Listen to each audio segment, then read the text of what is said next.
Então, muito boa noite, boa tarde ou bom dia, segundo o local em que nos estiverem a ouvir. Os nossos maiores votos de muita paz. O Grupo de Estudos Espíritas de Isabel de Aragão dá as boas-vindas a todos vós, à nossa sala de Zoom, e, agradecendo a vossa presença, vos pedimos que, como sempre, serenemos os nossos pensamentos por momentos, façamos uma pequena oração invocando o nosso amado Mestre Jesus, Ele que é o farol das nossas vidas, pedindo-lhe as bênçãos para todos nós, em nossos lares, e vos pedimos, amado Mestre, possais permitir que os benfeitores amigos que habitualmente nos assistem possam vir até junto de nós, fortalecendo-nos, ajudando, aliviando as nossas dores, harmonizando as nossas almas e, tanto quanto possível, possam também orientar os nossos pensamentos para que nos sintamos leves e felizes. Pois agradecemos, Senhor, todas estas dádivas, sabedores que somos, de que estamos longe de qualquer merecimento.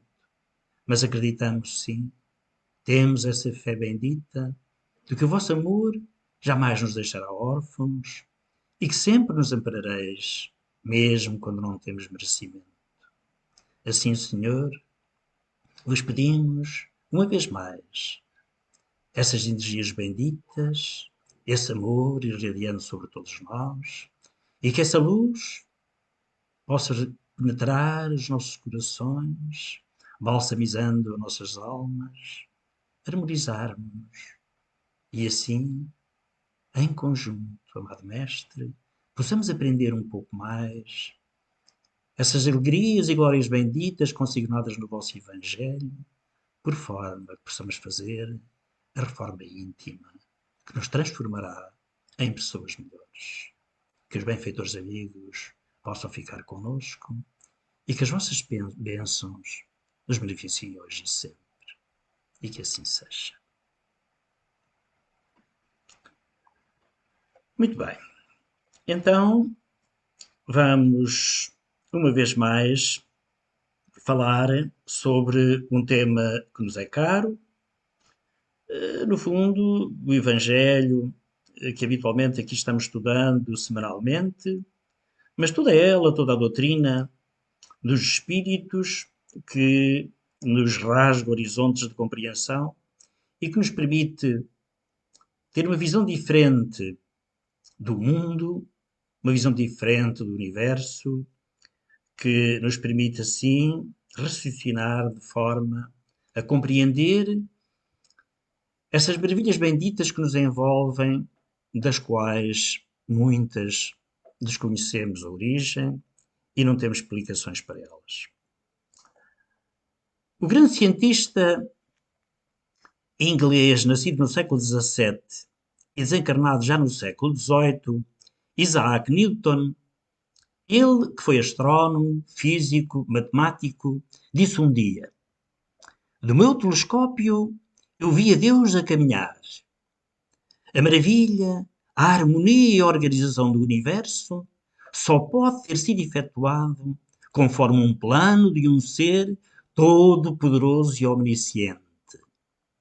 Por sua vez, um outro grande cientista, este nascido no século XIX e desencarnado já no século XX, o grande Albert Einstein, que foi um físico teórico alemão que desenvolveu a teoria da relatividade geral, um dos pilares da física moderna, ao lado da mecânica quântica, dizia: sem Deus, o universo não é explicado satisfatoriamente.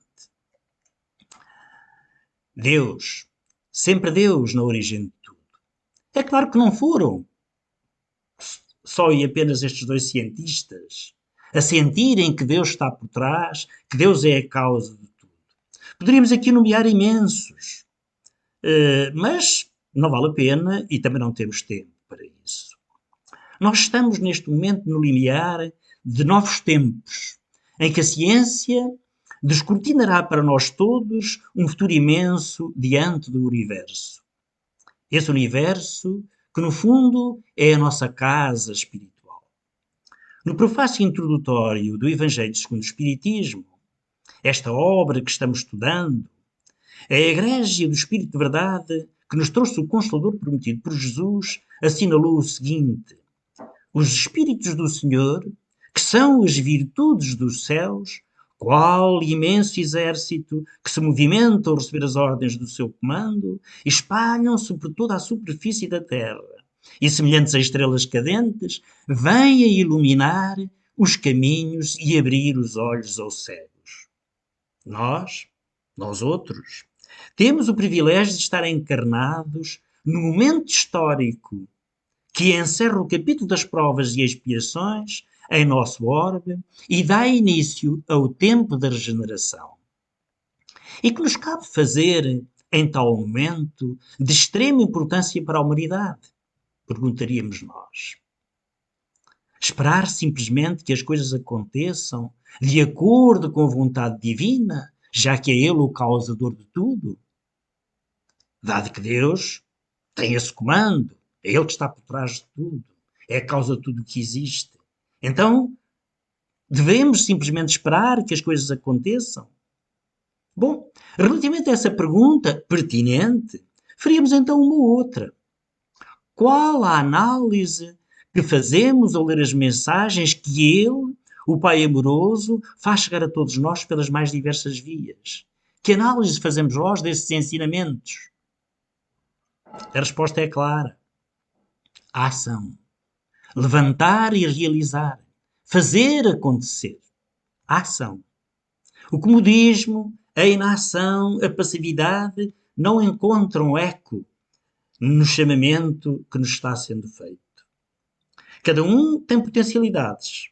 Pois bem, se cada um tem potencialidades, que cada um aproveite suas potencialidades por forma a que sejam úteis ao próximo, por forma a que essas potencialidades possam ser úteis ao próximo. Nós outros já fizemos as nossas escolhas. Assim, se somos capazes, façamos chegar até vós as pérolas de luz que já iluminam os nossos caminhos. E de certo que essas luzes maravilhosas passarão também a iluminar os vossos caminhos. Vamos então dar continuidade ao estudo do Evangelho segundo o Espiritismo, escamoteando estas questões que ainda perturbam muita gente, como sendo o compreender a necessidade do bem sofrer. Porquê bem sofrer? E também os porquês do esquecimento do passado e da necessidade do esclarecimento para prevenir perturbações que infelizmente ainda afligem tantos de nós, perturbações espirituais que podem levar à loucura ou ao suicídio. Pois bem, serão esses os temas que nós hoje iremos abordar e vamos, portanto, então, passar um conjunto de slides que nos permitirão melhor compreender essas temáticas e ver até que ponto é que elas vão preencher o vazio de alguns de nós e, assim, permitir que estejamos melhor preparados para estes tempos maravilhosos que estamos passando.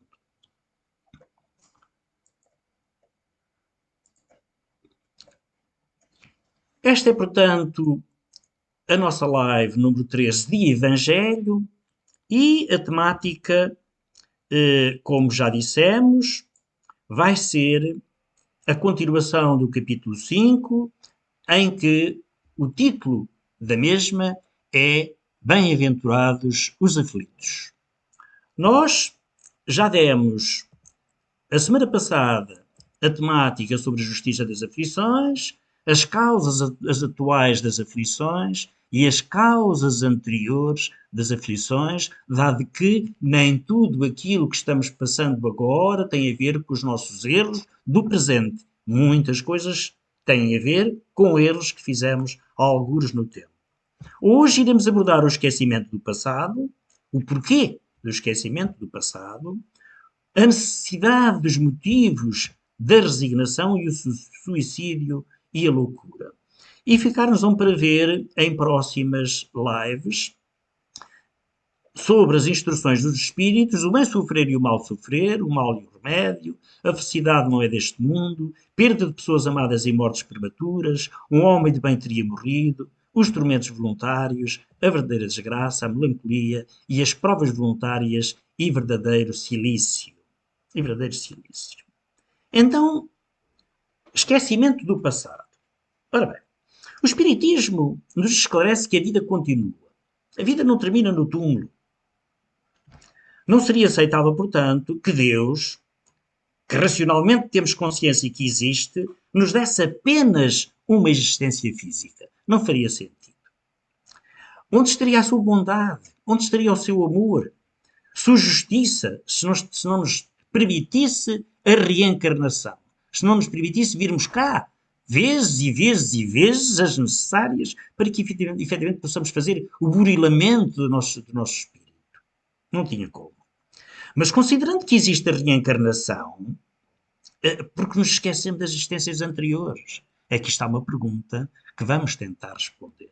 Porque Deus entendeu lançar um véu sobre essas nossas lembranças que devíamos ter e afinal não temos. Ora bem, se Deus considerou conveniente lançar um véu sobre o passado, Deus é Deus.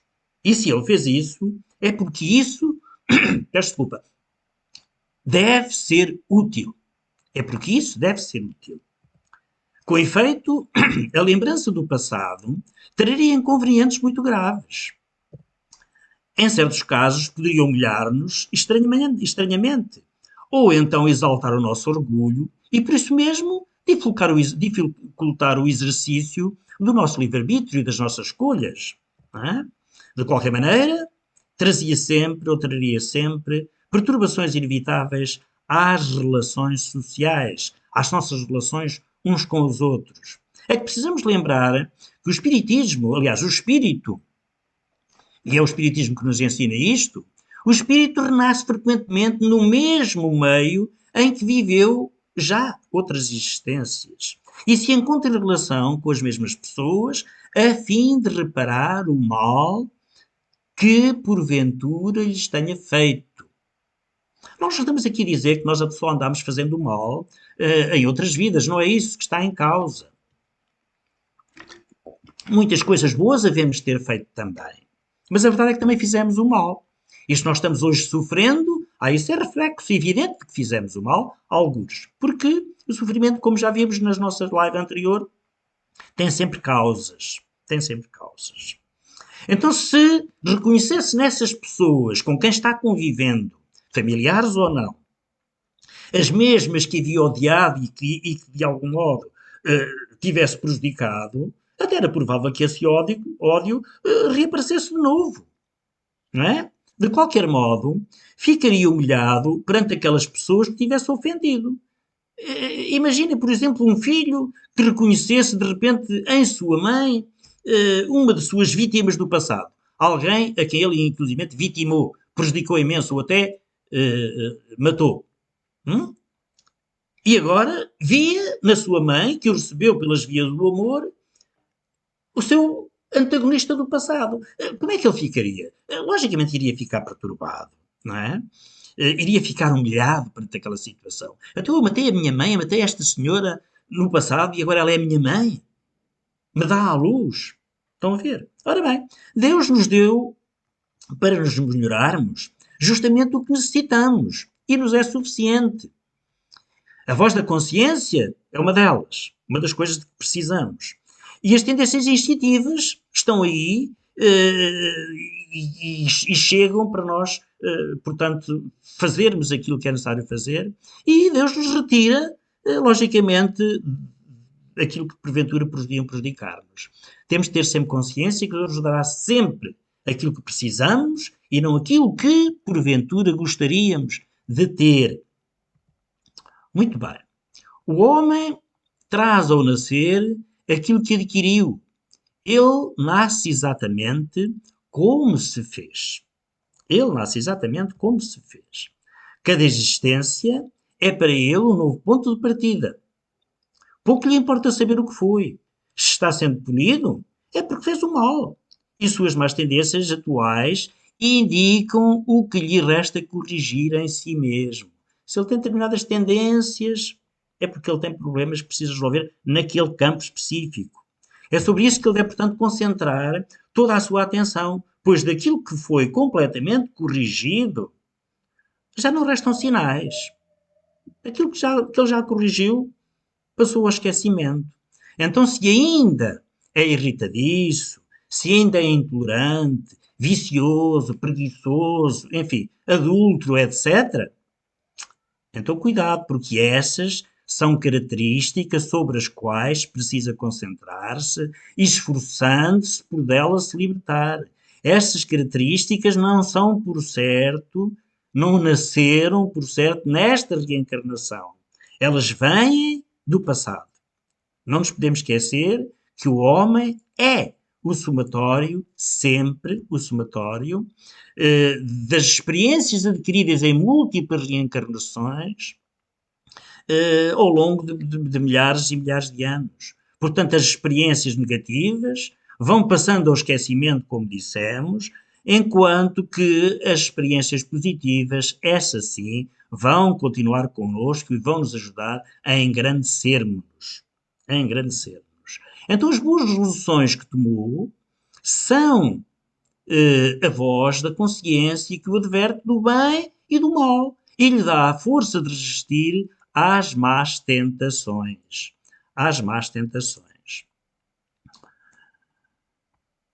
Lembremos que Kardec nos dizia: conhece o verdadeiro espírita pelas suas qualidades morais e pelo esforço que faz em resistir às suas más tendências, às suas más tentações, às suas inclinações negativas.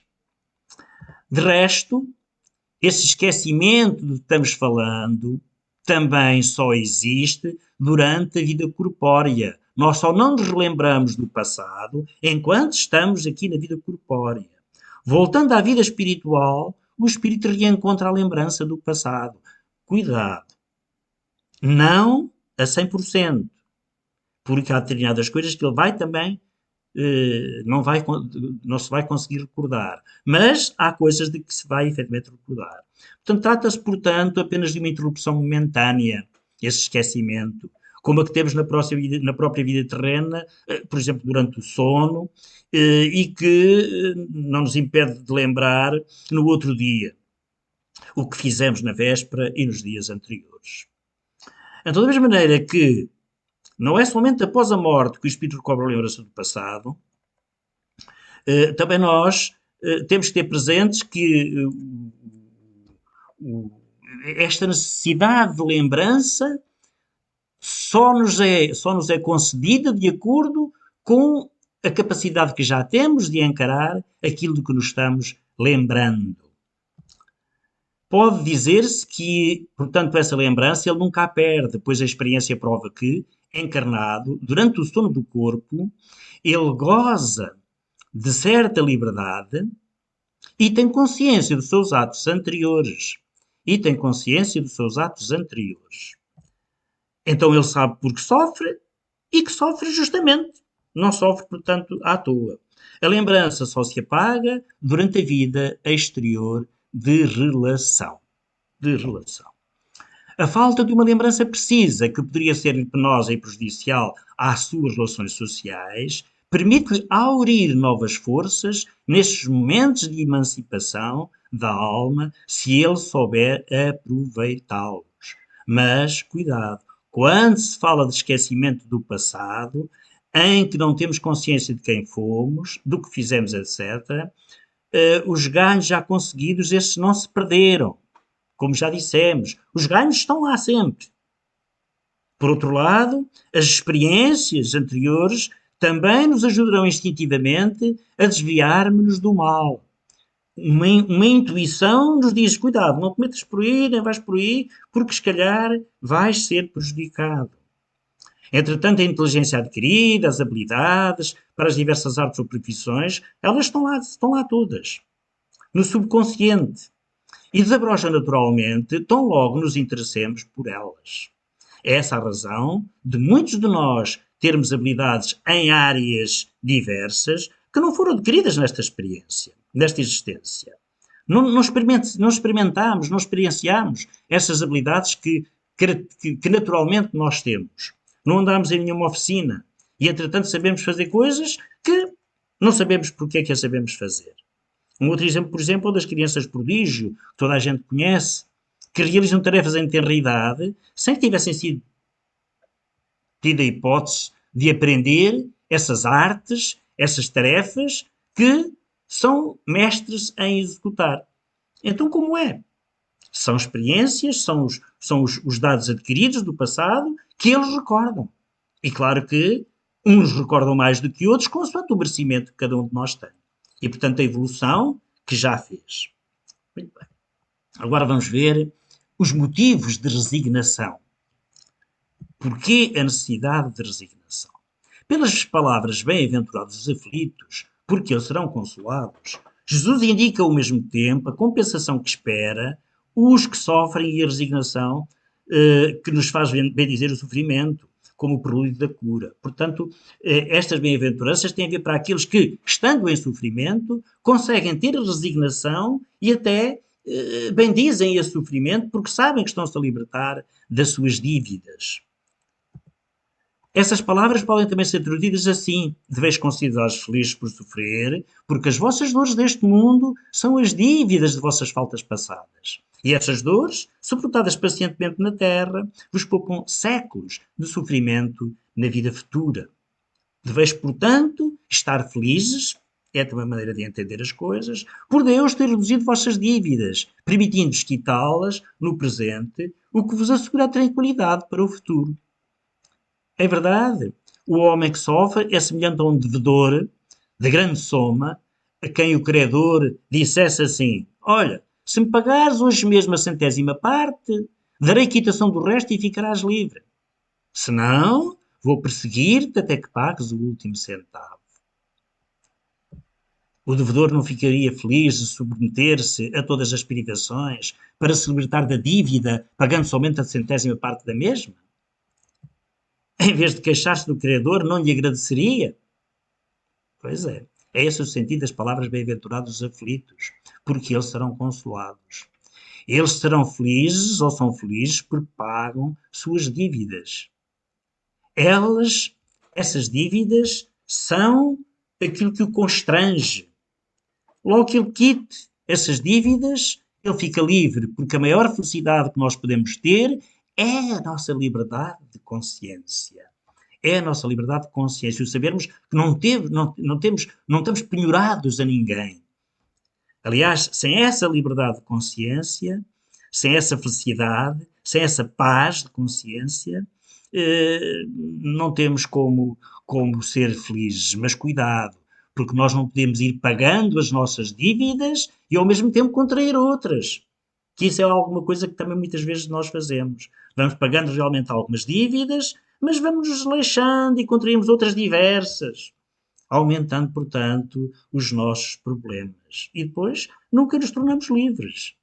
Então, cada nova falta aumenta a dívida, pois não existe uma única falta, qualquer que seja, que não traga consigo a própria punição, necessária e inevitável. E o problema é que se não for hoje, será amanhã. Se não for nesta vida, será noutra que a punição virá. Porque a punição vem sempre. Entre essas faltas, devemos colocar, em primeiro lugar, a falta de submissão à vontade de Deus, de maneira que, se reclamamos das aflições, se não as aceitamos com resignação, como alguma coisa que merecemos, se acusamos a Deus de injusto, contraímos uma nova dívida e é preciso ter muito cuidado com isso, que nos faz perder os benefícios do sofrimento. Muitas vezes acusamos a Deus porque pensamos que, ok, não. Nós precisamos acusar a nós próprios, a nossa incúria e o nosso desleixo. Eis porque precisamos, portanto, recomeçar. Exatamente como se a um credor que nos atormenta, enquanto pagamos as contas, vamos pedindo, olha, está bem, ok, toma lá, paga-te a dívida anterior, mas acrescenta, aumenta-me aí mais um créditozinho. E então nunca mais nos libertamos. Ao entrar no mundo dos espíritos, o homem é semelhante ao trabalhador que comparece no dia de pagamento. A uns dirá o patrão: eis a paga do teu dia de trabalho.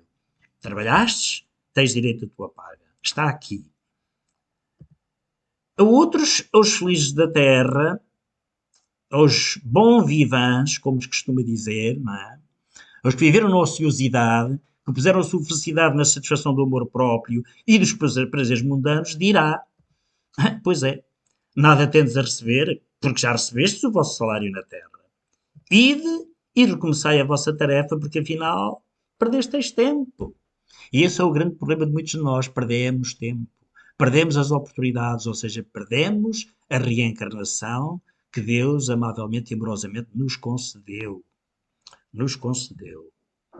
O homem pode abrandar ou aumentar o amargor das suas provas pela maneira de encarar a vida terrena, como já vimos, não é? Maior é o seu sofrimento quando o considera mais longo.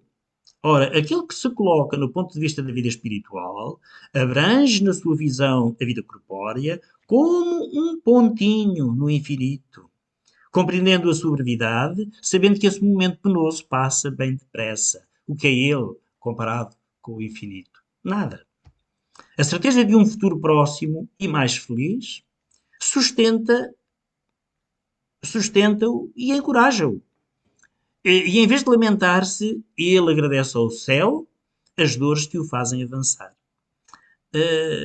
Já para aquele que, ao contrário, só vê a vida corpórea, é materialista, pois é, este sofrimento parece-lhe interminável, nunca mais termina. E essa dor pesa sobre ele, machuca-o com todo o seu peso.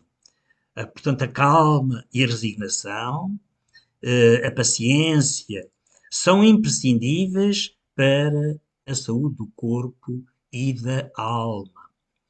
Enquanto que a inveja, o ciúme, a ambição, é o mesmo que entregar-se voluntariamente à tortura, aumentando as misérias e as angústias da sua curta existência.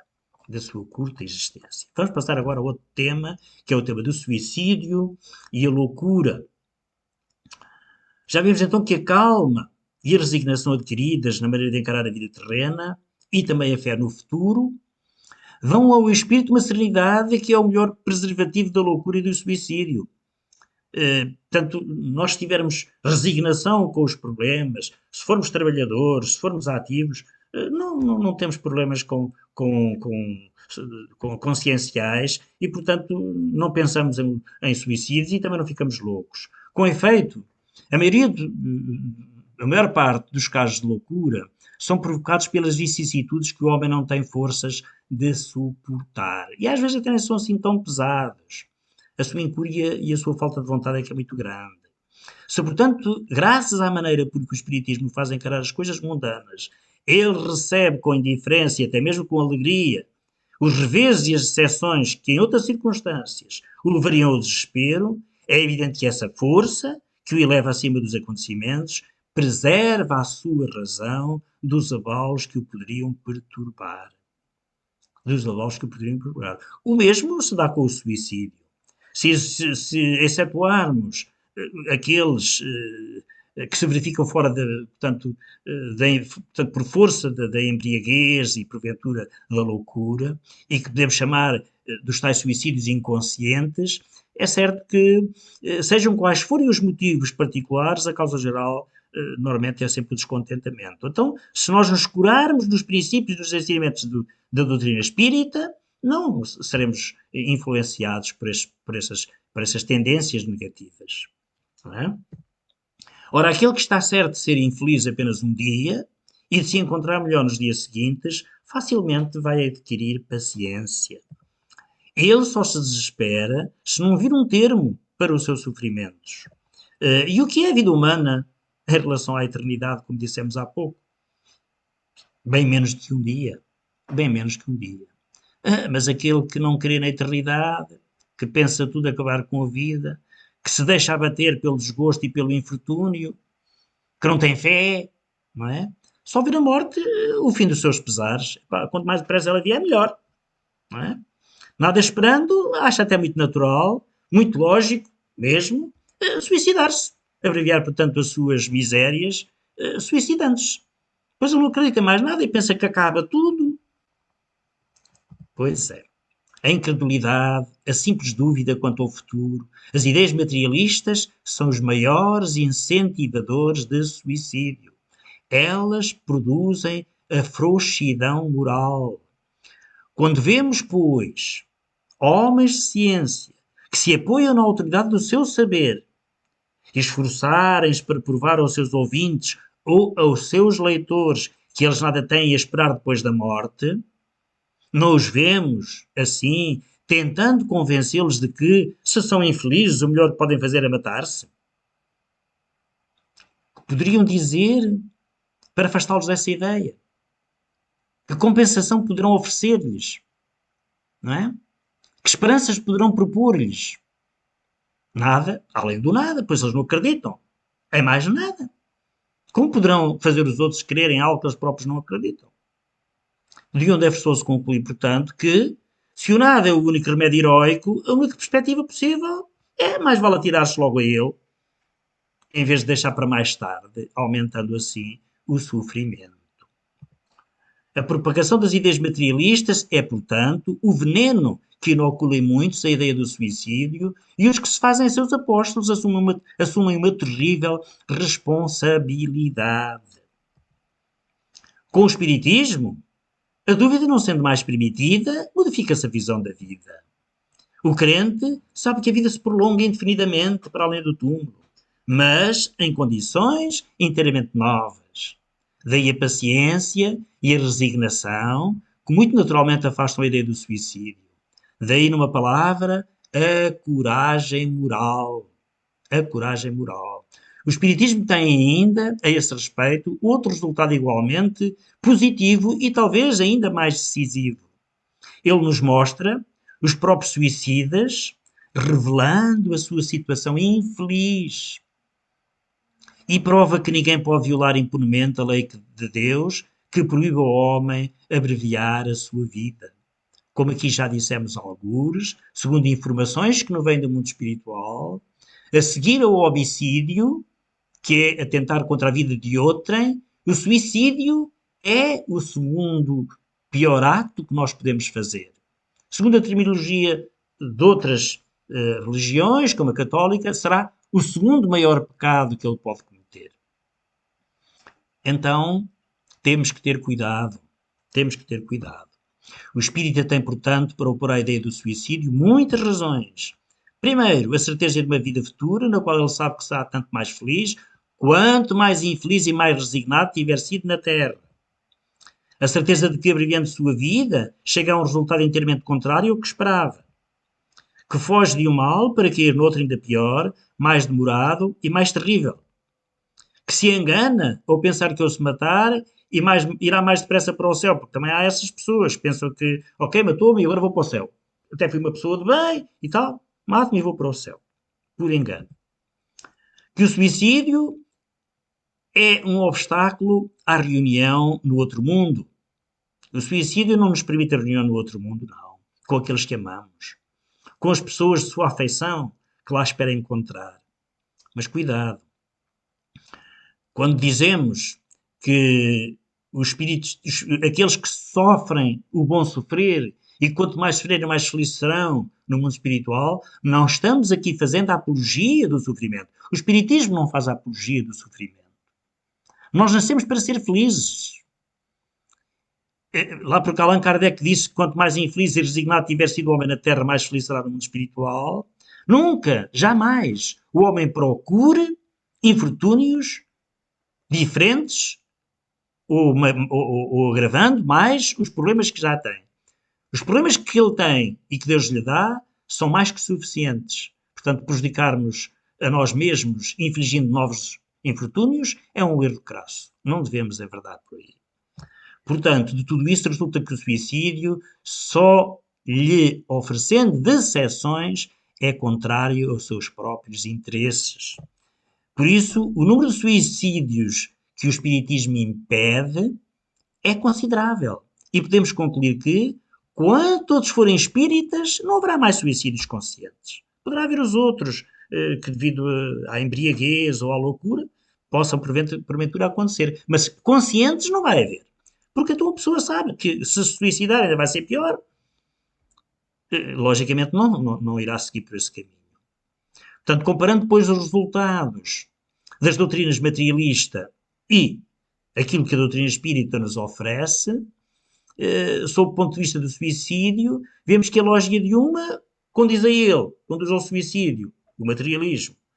Por sua vez, a lógica da outra, do espiritismo, como nos confirma a experiência, vem combater o suicídio e as ideias que nós possamos ter de enverdar por esse caminho. Penso que isto são motivos suficientemente fortes para reflexão. Nós iremos continuar para a semana. Por hoje terminamos, portanto, por aqui, deixando, portanto, esta mensagem. Nós somos os construtores da nossa felicidade. Muitos de nós não sabemos como proceder para sermos felizes. Muitos de nós não sabemos como proceder.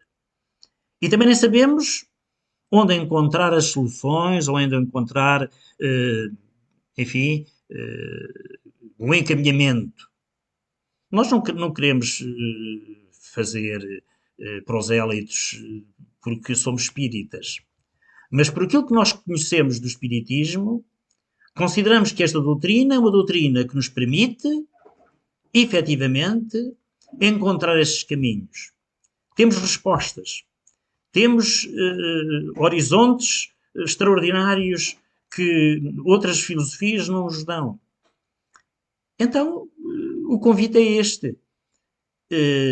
Façamos o estudo. Temos as obras doutrinárias à nossa disposição, não apenas as obras da codificação, mas uma infinidade de outras obras que enfim, nos apontam caminhos. Cumpre-nos a nós não ficar na inércia à espera que as coisas aconteçam. Temos que ser os construtores da nossa felicidade e não esperar que ela nos aconteça ou que a encontremos por acaso ao virar da esquina. Precisamos ser responsáveis e uma das coisas que a doutrina espírita nos convida é precisamente à responsabilidade. Ficamos por aqui. Convidamos a todos vós, como habitualmente, a serenar neste momento os pensamentos. Vamos agradecer aos benfeitores amigos que nos assistiram, todo esse amparo espiritual que nos concedem.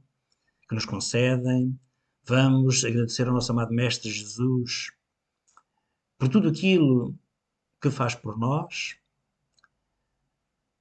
pedindo-lhe neste momento que possa disponibilizar os recursos necessários para que os queridos benfeitores possam abreviar as nossas dores, possam aliviá-las através das bênçãos das nossas águas, para que ao vê-las elas se transformem no remédio salutar ao nosso corpo e ao nosso espírito, sabendo nós que estamos no caminho que porventura irá permitir melhorarmos-nos e também sabendo nós que melhorando-nos encontraremos mais facilmente a felicidade.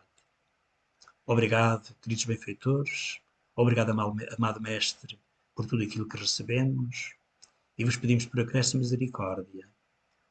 Possais continuar intercedendo por nós, junto a Deus, nosso Pai Celestial. Ficai connosco, queridos benfeitores, ficai connosco, amado Mestre, e que assim seja. Muito bem. Vamos então desejar a todos uma santa semana, com trabalho digno, mas com muita saúde, muita paz, muita alegria e, se Deus quiser, para a semana aqui voltaremos a estar para continuar o estudo que vimos fazendo com muito gosto e com o vosso concurso. Vamos terminar o nosso vídeo, que depois irá ser colocado no YouTube para aqueles que não tiveram a oportunidade de hoje estar na nossa sala de Zoom, poderem ver e ouvir. Até para a semana.